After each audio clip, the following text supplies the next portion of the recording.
फी और तज्जिया निगार हामिद मीर का कहना है कि DGISPR की बातों से लगता है कि मुल्क में मुसल्लह बगावत का मंसूबा बनाया गया था जिसमें तहरीक इंसाफ की क़यादत भी मुलव्वस है। जियो न्यूज़ के प्रोग्राम में गुफ्तगू करते हुए हामिद मीर का कहना था कि इमरान खान को हालात की नज़ाकत का अंदाज़ा नहीं हो रहा है। इस वक्त भी कुछ लोग इमरान खान को मिसगाइड कर रहे हैं। साबिक वज़ीर आज़म के अर्द गिर्द मौजूद अफराद का कहना है कि सुप्रीम कोर्ट से उन्हें रिलीफ मिल जाएगा।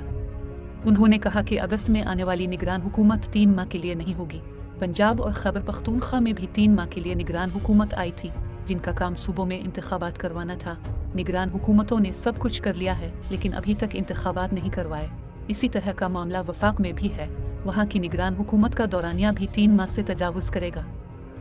हो सकता है कि वफाक में निगरान हुकूमत 6 माह के लिए आए। दुबई में होने वाली सियासी मुलाकातों पर तबसरा करते हुए हामिद मीर का कहना था कि पीपल्स पार्टी और नून लीग के दरमियान फ़िलहाल को मामला तय नहीं हुए हैं। सीट एडजस्टमेंट से मुताल्लिक खबरें वो लोग फैला रहे हैं जो जानते हैं कि सीट एडजस्टमेंट के बगैर वो कामयाब नहीं हो सकते।